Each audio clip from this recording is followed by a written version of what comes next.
super thank you sa pag-serve sa akin. Thank you. Ano ka ba? Siyempre, saluhan nga tayo.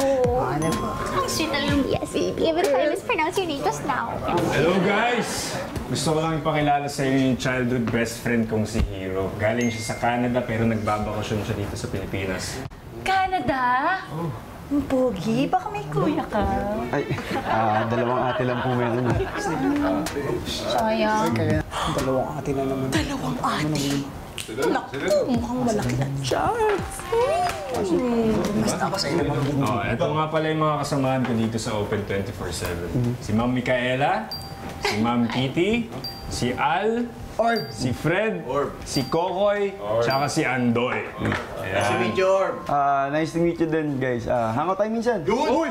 Gusto ko yan! Gusto ko tropa tayo, Orb, ha? Orb yun, dalawang ate mo. Ayan yun.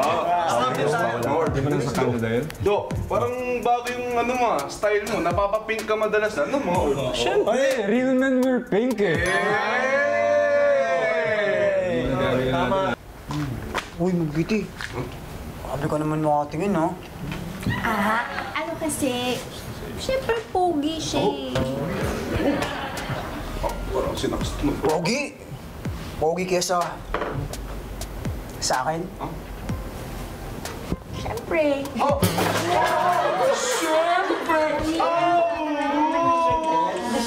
Sakit! Ito masakit. Sorry, Hiro. Napalo kita. Sorry. Ay, sorry ha, mag-work muna kami, ha? Ay, sige po, sorry po sa abala. It's okay. Next time na lang po. Next time na. Okay, back to work. Back to work. Ingat, Hiro.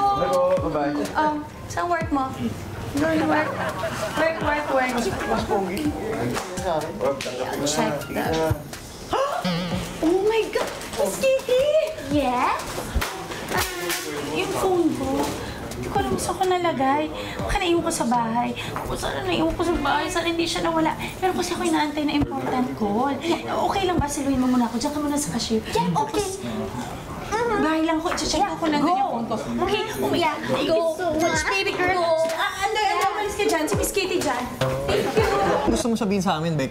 Oo nga, Bek. Bakit parang sobrang seryoso ng sasabihin mo? Kasi nga, tungkol to dun sa childhood best friend nito. Yung hero ba yun? Oo, yun. Eh, ano naman meron dun sa hero na yun? Hindi niyo ba siya naaamoy? Actually, naamoy ko. Amoy naman siya.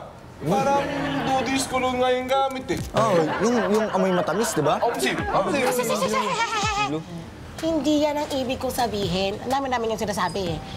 Iba ang ibig ko sabihin sa naaamoy. Ano ba? Hindi ba? Ano ba yung gusto mong sabihin? Paikot-ikot ka eh. Paligoy-ligoy Ito beses ko sasabihin to. Ganun. Si Hero Hero. ay isang Ay, Becky. Becky lang pala. Ano? Becky? Becky sin... Ganarn! Kaya pala, yung natingin mo sa aming tatlo, diba? gatong ka rin eh, no? Alam mo, Bek, mali yan. Huwag nga kayo pag wala tayong confirmation na gano'n. Malakas ang gaydar ko. Alam niyo ba yon? Yung gaydar. Oo, gaydar. Hindi namin alam yun. Ano yun? Ang gaydar ay ang kakayahan ng isang tao na umamoy kung ang isang tao ay Becky o hindi. Meron ako noon. Napakalakas. Oo. Ganun pa pala, Kaya maniwala kayo sa akin. Pala yun. At least, kung totoo man yun, hindi ko siya magiging karibal kay Ma'am Kitty. Alright! Wow! Isa ka rin eh, no? Tawag ka ni Sir Sparks na. Dami na Alam mo, pa isa sa rin. akin. Alam Parang mo, kayo mga orb. Huwag nga kayong mga judgmental. Lalo na kung wala tayong confirmation, huwag natin i-claim yung di naman yung totoo. Basihan. Basta, kung ayaw niyo maniwala, tawa. Anytime, anyone, anyhow. Halika manood at sumigaw. Anywhere